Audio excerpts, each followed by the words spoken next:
네, 잠언 3장은요. 아버지가 아들에게 전하는 이 10개의 가르침 중 이 세 번째 가르침에 속하여 있는 담화입니다. 담화라는 것은 말 그대로 이 서로 이야기를 주고받는 상태를 담화라고 이야기하죠. 이러한 의미에서 이 3장은 담화적 내용으로 6가지 명령과 그 명령을 순종하는 자들에게 주어지는 이 약속이 이루어져 있다라는 것입니다. 예를 들면요. 1절에서 법과 명령을 지키라라고 했을 때 2절에서 이 법을 지키는 자에게 주어지는 것들이 이 장수와 평강이다라는 사실을 이야기하고 있습니다. 이러한 형태의 글의 내용들이 1절부터 12절까지 나타나고 있죠. 나아가 6가지의 명령은 점점 발전하게 됩니다. 이러한 사실은 1절에서 4절까지 아버지가 아들에게 교훈을 전하는 일반적 진술이었다면은 이제 두 번째 명령인 5절에서부터 12절까지는 여호와에 대하여 신뢰하고 경외하며 여호와를 공경할 것을 명령하고 있습니다. 나아가 여호와 하나님의 징계를 아버지와 아들의 관계 속에서 설명하면서 1절에서 언급한 아버지와 아들의 담화 속에 아버지의 말씀을 듣고 순종하는 것이 얼마나 중요한가를 우리에게 알려주고 있기 때문입니다. 그래서 1절부터 12절까지는 여호와 경외와 공경에 대하여서 이야기하면서 13절부터 24절까지는 지혜를 얻는 자에 대하여 이야기합니다. 25절부터 35절까지는 우리가 실천해야 될 과제들이 무엇인지 이러한 단락들로 이루어져 있다라는 것입니다. 그러면 우리는 이러한 잠언 3장의 말씀을 통해 지혜자가 우리에게 교훈하고자 하는 것들이 무엇이며 우리는 어떠한 삶을 살아가야 되는지에 대해 오늘 말씀을 통해 함께 살펴보고자 합니다. 먼저 지혜자는 1절 말씀을 통해 아버지와 아들과의 대화를 통해 보여주듯 나의 법과 나의 명령을 지키라라고 이야기하죠. 여기서 말하는 법이란 이 원어적인 의미로 토라라고 하는데 이 의미는 광범위하게 사용되어지는 단어입니다. 특별히 토라는 출애굽기 16장 28절 말씀에서도 등장하는데 하나님께서 모세에게 내 계명과 내 율법을 지키지 않겠느냐라고 말씀하실 때도 이 토라라는 단어가 사용되어집니다. 또한 24장 12절에서도 이 율법과 계명이라는 말씀에 이어 그것을 기록한 돌판이다라고 하나님께서 말씀하시죠. 이때도 토라라는 단어가 사용되어집니다. 그러므로 토라는 하나님의 말씀이며 율법이고 우리는 또한 십계명을 가리킨다는 것을 볼 수 있습니다. 그러면 아버지가 아들에게 전하고자 하는 것은 하나님의 말씀이며 율법을 잃어버리지 말고 마음을 다해 그 명령을 지키라라고 이야기합니다. 우리는 보통 율법에 대해서 생각해 볼 때요, 꼭 율법이 좋지 않은 그러한 이미지로 생각할 때가 참 많죠. 그런데 로마서 3장 20절 말씀에 보면 비록 율법의 행위가 우리를 의롭게 하지는 못하지만 율법으로는 죄를 깨닫는 은혜가 있다라고 바울은 이야기합니다. 다시 말해 이 율법을 통해 하나님의 말씀을 통해 하나님 앞에서 우리가 잘못된 길로 걸어가고 있는지 아니면은 우리의 상태가 어떠한가에 대한 그러한 분명한 길을 제시해 주고 있는 그러한 율법의 말씀임을 우리는 기억해야 됩니다. 오늘 잠언의 지혜자도요, 아들에게 잃어버리지 말라라는 명령을 통해 그것을 잊어버리면 자녀가 겪게 될 그 실패와 그리고 가슴 저리도록 아픈 그러한 현실에 놓일 나의 자녀에 대해 정말 지혜자는 슬퍼하며 어찌 보면은 그러한 길을 걸어가야 될 그 사랑하는 자녀가 제발 너희는 이러한 길을 걷지 말라라는 그러한 명령과 권면을 통해 그가 하나님의 말씀에 순종하는 길로 걸어가기를 바라는 이 부모의 마음을 우리는 바라볼 수 있습니다.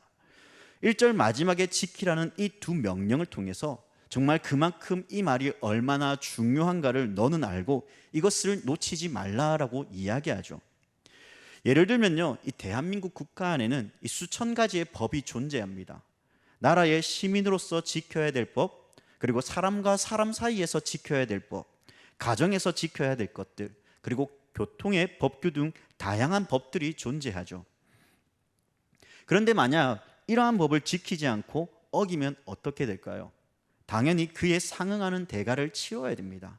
이것이 우리가 아는 일반적인 법에 대한 이해이죠. 마찬가지로 하나님 나라의 백성으로서도 그 지켜야 될 법들이 존재합니다. 특별히 하나님께서는 그 많은 법들 가운데 10가지로 추각하여 우리에게 주셨죠. 바로 십계명입니다. 이러한 말씀을 우리가 그 법과 명령을 지킴으로써 하나님 앞에 받는 놀라운 은혜가 있음을 또한 기억하라라고 이야기하죠. 이러한 사실을 통해서 이 율법을 지킴을 통해 하나님 백성이 누리게 될 그 은혜가 얼마나 크고 놀라운가를 우리에게 가르쳐주고 있다는 것입니다. 그러면 2절 말씀입니다. 그리하면 그것이 너로 장수하여 많은 해를 누리게 하여 평강을 더하게 하리라 라고 이야기하죠. 여기서 말하는 장수란요, 이 오랫동안 살아가는 긴 나이를 말하는 것도 볼 수 있지만은 더 근본적인 장수의 의미는요, 이 뒤에 나오는 해를 누리게 하며 평강을 더하게 하여 준다라는 이 말 속에 핵심이 있습니다. 이 평강은 이미 우리가 너무나 잘 알고 있는 샬롬을 의미하죠. 우리가 인생을 살아갈 때 참 많은 우여곡절을 겪으며 살아갑니다. 때때로 거친 풍랑을 만나기도 하고 메마른 사막과 같은 길을 만나기도 하며 가시밭길을 걸어갈 때도 있습니다. 그런데 그러한 길만 걷는 것은 아니라는 것이죠. 메마른 사막과 같은 그러한 길을 걸어가는 줄 알았는데 사막에서 오아시스를 만나 쉼을 얻기도 합니다. 거친 풍랑을 만나 어떻게 가야 될지 모르는데 그 풍랑을 피할 길들을 우리는 때때로 인도함을 받기도 한다는 것이죠. 이러한 모든 길의 과정 속에서 어려움만 있는 것이 아니라 하나님의 은혜로 말미암아 이 힘들고 어려운 길을 벗어날 때도 있다라는 것입니다. 그러면 지금 지혜자가 말하는 것은 아무리 생명의 날이 길다고 하여도 너희의 삶 가운데 평강이 없다면 삶이 힘들고 지치기만 할 뿐 내 인생에 즐거움이 없다는 겁니다. 그렇기에 지혜자는 하나님의 법과 명령을 따라가는 자들에게 하나님께서 광야에서 구름 기둥과 불 기둥으로 이스라엘을 인도하였던 것처럼 먹을 것이 없는 황량한 사막에서도 만나와 메추라기로 때때로 반석을 쳐서 그 물을 마시게 하셨던 하나님의 놀라운 은혜가 우리의 삶 곳곳에 임하며 도우시는 손길로 우리를 이끌어 주시는 하나님이심을 너희는 기억하라라고 이야기하는 것이죠. 그러므로 내 아들이, 내 자녀가 하나님의 약속의 말씀에 순종하고 그 법과 명령을 지킬 때는 이러한 복을 누리지만 그렇지 아니할 때는 인생에서 진정한 기쁨을 누리지 못한다는 것을 교훈하고 있다는 것입니다. 하나님의 자녀는 하나님의 인도하심과 하나님이 주시는 샬롬의 평화를 누리며 살아가는 자들입니다. 하나님이 주시는 진정한 기쁨과 행복을 아는 자들이죠. 세상이 아무리 즐거움을 준다고 할지라도 그 즐거움은 영원하지 못합니다. 이 땅에서 비록 험난하고 울퉁불퉁한 길을 걷는다 하여도 그 길 속에서는 여전히 하나님께서 나의 삶을 인도해 가고 계신다는 것입니다. 하나님께서는 우리의 길을 인도하시며 그 평강의 길을, 또 평강의 은혜들을 우리에게 허락해 주신다는 것이죠. 그러므로 지혜자의 말을 잊어버리지 말고 어떠한 상황 속에서도 그 참된 지혜의 길, 곧 하나님의 말씀과 그 명령에 순종하여 영원한 안식의 복을 누리며 살아가는 그러한 삶으로 내 아들아 나아가라라고 지혜자는 이야기하는 것입니다. 사랑하는 여러분, 우리는요 이러한 평강의 복을 누리며 살아가기를 원하고 있습니다. 때때로 하나님이 주시는 그러한 은혜 속에서 우리는 살아가기를 원하지만은 세상은 우리를 내버려 두지 않고 여전히 폭풍우 속에 우리를 던져버리며 우리를 괴롭게 할 때가 있습니다. 그럴 때마다 하나님의 응답하시지 않는 그 하나님을 바라볼 때 우리는 좌절하고 실망하죠. 그러나 그 법을 따르며 하나님의 말씀을 기대하고 순종하는 자에게는 반드시 하나님의 도우심과 하나님의 은혜가 있음을 우리는 기억해야 됩니다. 그러므로 그러한 은혜들을 우리가 기억하며 오늘 이 지혜자의 말, 곧 하나님의 말씀과 법의 명령에 순종하며 영원한 안식의 복을 누리며 살아가는 우리 모두가 되기를 바랍니다. 계속해서 3절에서는요 이 지혜자는 아들에게 인자와 진리가 떠나지 말게 하며 그것을 내 목에 매며 마음판에 새기라라고 말합니다. 인자에 해당하는 원어는요, 이 헤세드입니다. 이 헤세드는 여러 가지 의미가 있죠. 특별히 오늘 말씀에서는 이 언약적 사랑을 나타내는 의미로 담겨져 있습니다. 그리고 진리에 해당하는 원어는요, 이 에메트입니다. 신실함과 확고함, 이 진리라라는 의미를 가지고 있죠. 이 두 가지 의미 모두 이 하나님의 속성을 나타낼 때 사용되는 단어입니다. 이 두 의미는 하나님께서 진실하시고 사랑 많은 하나님이시니 그 하나님의 품에서 떠나지 말라라고 지혜자는 아들에게 이야기합니다. 다윗이 왕이 되고 솔로몬이 왕이 되었을 때 이 하나님을 사모하고 하나님의 뜻에 순종하였을 때는 말 그대로 태평성대를 누리며 살아갔습니다. 하지만 하나님의 사랑에서 멀어졌을 때 어떻게 되었습니까? 하나님의 진노와 심판이 그들에게 임하였습니다. 마찬가지로 이스라엘 또한 하나님을 사랑하고 하나님의 말씀에 순종하며 살았을 때 이 샬롬의 평화를 누렸죠. 그들이 하나님을 멀리하고 하나님의 사랑에서 떠났을 때 결국 하나님의 진노와 그 심판이 그들의 삶 가운데 임하였습니다. 하나님께서는 당신이 사랑하는 자녀들이 당신의 품 안에서 그 말씀에 순종하며 온전한 길로 따라가기를 원하십니다. 그것이 하나님께 창조을 받은 백성이 가지고 살아가야 될 근본적인 마음입니다. 죄로 인해 하나님으로부터 멀어지고 이 세상의 가치와 기준을 중요하게 여기며 살아갈 때 마치 이것이 나에게 행복을 주는 것 같지만 우리에게 남는 것은 결국 아픔과 상처, 고통밖에 남는 것이 없습니다. 그러므로 하나님의 백성은 하나님의 언약적 사랑 안에 머물러야 됩니다. 이것이 그 아들에게 주는 교훈입니다. 4절 말씀을 다 같이 읽어보겠습니다. 시작.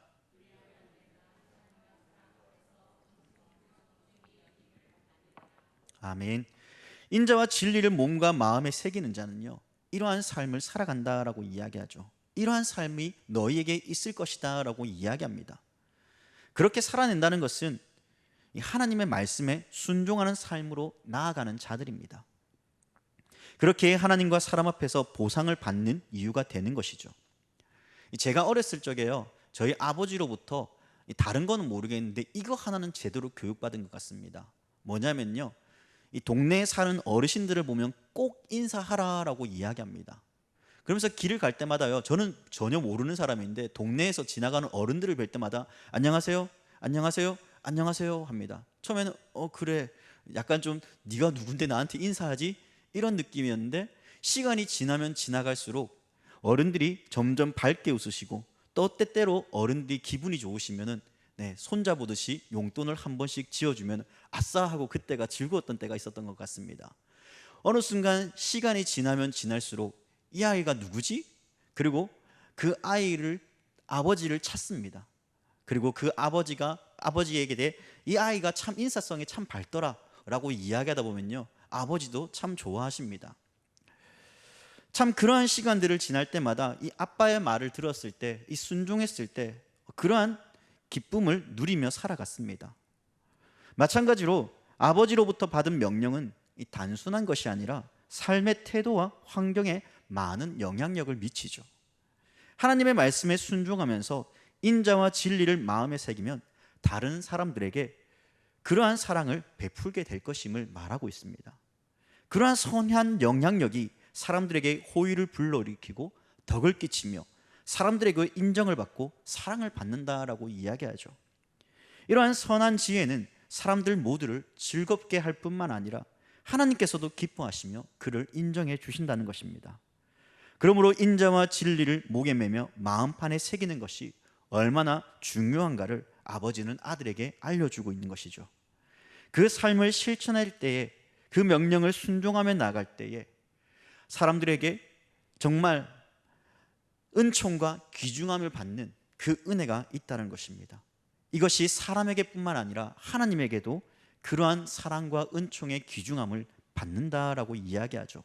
결국 우리 모두는 그 인자와 그 진리를, 아버지의 사랑과 그 진리를 떠나서는 안 되며 또한 아버지의 마음, 그 사랑하는 마음을 가지고서 하나님을 알지 못하는 사람들에게, 연약한 사람들에게 그러한 사랑을 실천해 갈 때에 그들 또한 우리에게 하나님의 그 사랑과 그 은혜들을 함께 누리며 맛보며 그로 인하여서 하나님의 살아계심을 그들 또한 찬양하게 될 것입니다. 이제 지혜자는 일반적 진술에서 그 아들에게 여호와 하나님에 대한 바른 교훈을 어떠한 마음을 가지고 살아가야 되는가를 가르쳐 줍니다. 그 교훈은 여호와를 향한 신뢰와 경외, 공경, 그리고 징계에 대한 바른 교훈을 통해 그가 누리게 될 약속을 온전히 바라보도록 만들어주고 있죠. 5절 말씀입니다. 너는 마음을 다하여 여호와를 신뢰하고 내 명철을 의지하지 말라. 우리 성경에는요, 이 너는 마음을 다하여 여호와를 신뢰하라라고 하지만 사실 이 본문이 가지는 의미는요, 더 풍성한 의미를 가지고 있습니다. 이 직역해 본다면 너는 너의 모든 마음으로 라고 이야기합니다. 너는 모든 마음으로 마음을 다하여 여호와를 신뢰하라고 이야기하는 것이죠. 이 말이 가지는 의미는 이 마음에서 드러나는 상태의 의미를 이야기합니다.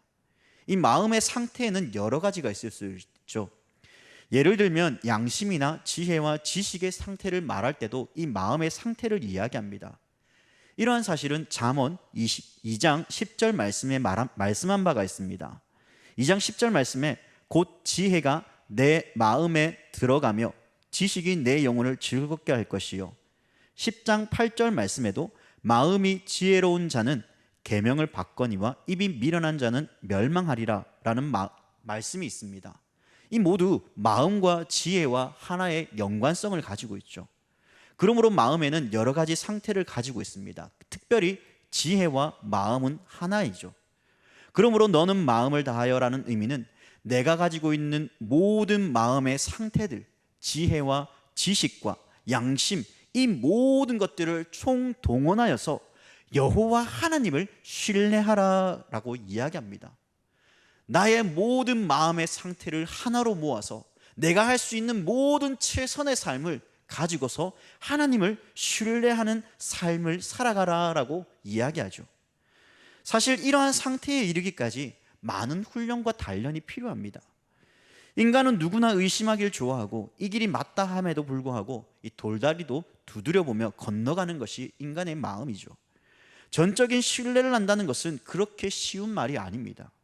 하지만 지혜자는 이러한 신뢰를 전적으로 하라는 것은 그 대상이 바로 온 우주 만물을 창조하신 여호와 하나님이시기에, 나의 길을 인도하시는 이가 하나님이시기에 이러한 전적인 신뢰를 하라라고 명령하는 것이죠.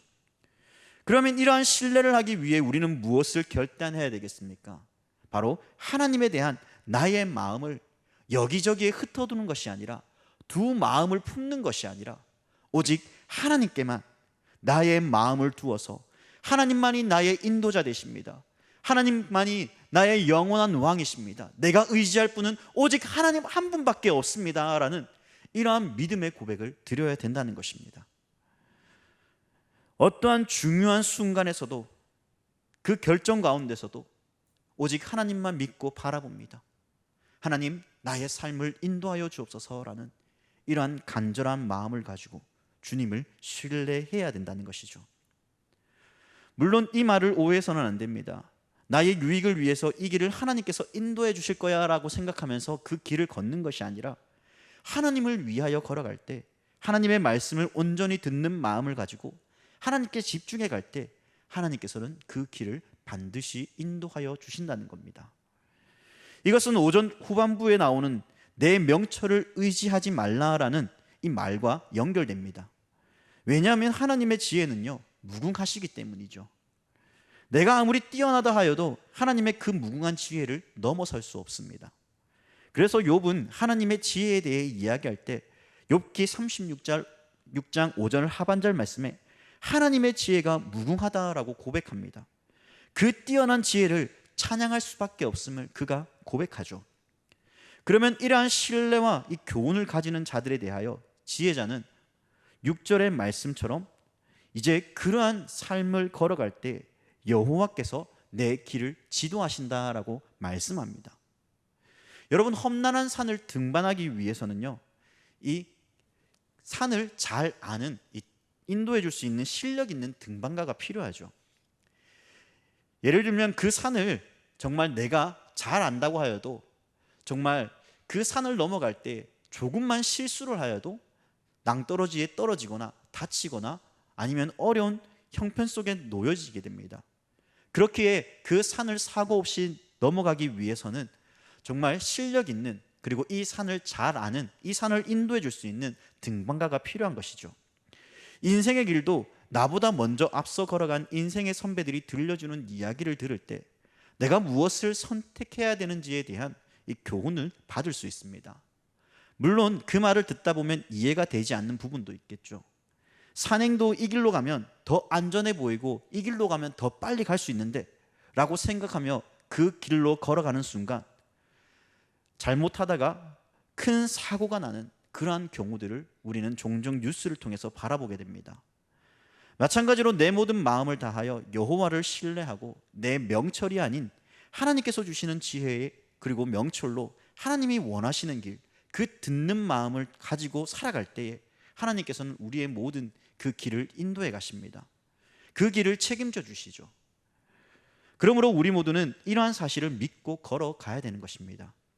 매일의 삶이 하나님의 인도하심과 지도하시고 도우시는 하나님의 은혜를 우리 모두가 경험할 수 있기를 바랍니다. 그러하다면 지금 우리 모두도 그러한 길을 걸어가고 있는가를 한 번쯤 생각해 보았으면 좋겠습니다. 여호와 하나님에 대하여 우리 모두는 신뢰하며 살아가고 있습니까? 그러하지 못하다면 오늘 말씀을 통해 다시 나의 길을 지도하시고 인도하시는 여호와 하나님께 집중하며 신뢰할 수 있는 그러한 믿음을 가지시기 바랍니다. 나의 모든 마음을 다하여 하나님을 신뢰하고 지혜의 시작점인 듣는 마음을 가지고 하나님께 기도하며 앞으로 한 걸음 걸어가는 우리 모두가 되길 바랍니다. 이제 지혜자는 마지막으로 우리에게 이 지혜의 근본이 되시는 여호와 하나님을 경외하라라고 이야기합니다. 7절 말씀입니다. 우리 7절 말씀 다 같이 읽겠습니다. 시작.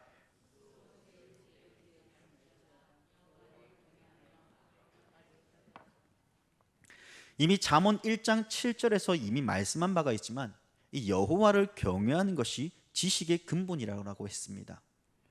모든 지혜와 지식의 근본은 여호와 하나님이십니다. 하나님을 빼놓고서는 그 어떤 지식도 지혜도 말할 수 없죠. 왜냐하면 하나님께서 이 모든 우주 만물의 근원이 되시고 창조주가 되시기 때문입니다. 최근 슈퍼문 또 슈퍼 블루문이 뜬다는 소식을 듣고 이 많은 사람들이 달을 보기 위해 바다로, 이 산으로, 또 천문대로 가는 그러한 뉴스를 보았습니다. 뉴스에서 이 블루문이 뜬다는 소식을 듣고 천문대에 사람들이 많이 방문하자 이 관측소에서 어떤 사람이 나와서 이 우주에 대한 설명을 합니다. 그런데 우주에 대하여 설명을 할 때 우리가 화수목금토, 화성, 수성, 목성, 금성, 토성 이러한 것들을 계속해서 이야기해 나가는데 이 지구의 모습을 보여주면서 지구가 얼마나 큰가도 이야기하지만 반대로 이 지구가 얼마나 작은가도 이야기해 줍니다. 점점 우주에서 많은 우주의 별들을 발견할수록 더 큰 별, 더 큰 별, 더 큰 별, 제가 표현이 약해서 이해해 주십시오. 하여튼 더더더 큰 별, 계속 큰 별들이 나타납니다. 그런데 지구는 점점 조그만해져 가는 거예요.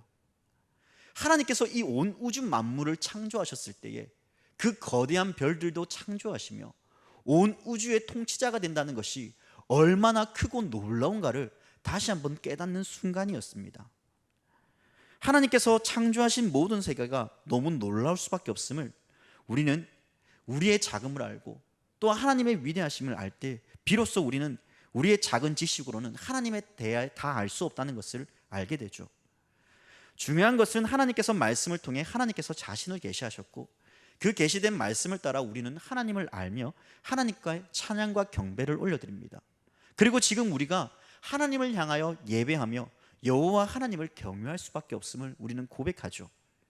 이러한 경외함으로 가득한 여호와 하나님에 대해 지혜자는 한 걸음 더 나아가 말하길 우리의 작음을 알고 5절에서 이야기하던 이 명철과 또 7절에서 스스로 지혜롭게 여기지 말라는 이 말씀을 연계하여 이 지혜의 근원이 되시는 하나님을 경외하라라고 이야기합니다. 인간이 아무리 지혜와 지식이 뛰어나다 하여도 하나님을 다 알 수 없습니다. 자연의 이치도 제대로 알지 못하는 우리가 이 세계에 펼쳐진 자연을 보고 다 안다라고 말하지만, 그러나 거대한 자연 앞에 인간의 지혜는 종종 무너지고 실패하는 것을 바라보지 않습니까? 그러므로 하나님을 신뢰하기 위해서는 여호와 하나님을 내 삶에 인정하는 것이 필요합니다. 그분이 나의 참된 지혜자이시며 왕이심을 고백하고 여호와 하나님을 경외하는 삶을 살아가야 됩니다. 그리할 때 비로소 우리의 자금을 발견하고 하나님 앞에 우리 모두는 겸손할 수밖에 없다는 것입니다. 이러한 겸손은 나의 자금을 인정함과 동시에 하나님이 진정한 왕이시기에 그 어떠한 그 길들 속에 하나님이 보고 계심을 우리가 느끼며 악한 자의 길로 걸어가지 않도록 하게 하는 지표가 되어준다라고 지혜자는 이야기하죠. 악한 길로 걸어간다는 것은요, 이 하나님을 경외하지 않음에서 연결해 볼 수 있습니다. 왜냐하면 창세기 4장에서 이 가인과 아벨의 이야기를 통해 우리는 그 사실을 찾아볼 수 있기 때문이죠. 믿음으로 제사를 드린 아벨의 제사를 하나님께서는 받으셨습니다. 그러나 가인의 제사는 받지 않으셨죠. 이 일로 가인은 화가 나 아벨을 돌로 쳐서 죽입니다. 하나님께서 아벨을 가인에게서 찾자 가인은 이렇게 대답하죠. 내가 내 아우를 지키는 자니까. 하나님께서 가인이 아벨을 죽이신 것을 몰랐을까요? 아닙니다. 아우의 핏소리가 땅에서부터 하나님께 호소하고 있음을 하나님께서는 가인을 통해 지적하셨습니다. 하나님께서는 그를 지켜보고 계셨음에도 가인은 악한 길로 걸어갔습니다. 이스라엘 백성은 어떨까요? 하나님을 전쟁의 무기로 이용하기도 했습니다. 하나님의 말씀에 불순종하며 하나님을 우상과 동일시 여기며 하나님의 뜻에 불순종하였습니다. 하나님을 경외하지 않을 뿐더러 하나님을 멸시하였죠. 결국 하나님을 경외하지 않는다는 것은 하나님 앞에서 악을 행함에 대해 언제든 스스럼 없이 일어날 수 있다라는 것입니다. 그러므로 지혜자는 나 자신을 지혜롭게 여기지 말고 여호와를 경외함으로 악을 떠나는 삶을 살아가라라고 이야기합니다. 그리할 때 비로소 우리에게 하나님께서 주시는 그 육신과 영혼의 건강과 생명력에 대한 은혜를 우리 모두가 누리게 될 것임을 이야기하죠. 말씀을 정리하겠습니다. 잠언 3장의 내용은 다 다루지 않았지만 중요한 핵심은 이러합니다. 부모의 법과 명령, 지혜의 근본이 되신 여호와 하나님을 경외하는 삶을 살아가라라고 이야기하죠. 그리할 때 하나님이 주시는 축복을 누리며 내 삶을 지도하여 주실 것이다 라고 말씀합니다. 여호와 하나님을 경외하며 살아가는 자들에게 하나님이 주시는 샬롬의 은혜가 임한다고 합니다. 분명 그 길을 걸어간다는 것은 쉽지 않습니다. 때때로 거대한 풍랑을 만나기도 하고 나의 살을 깎아내는 고통을 맛보기도 할 것입니다.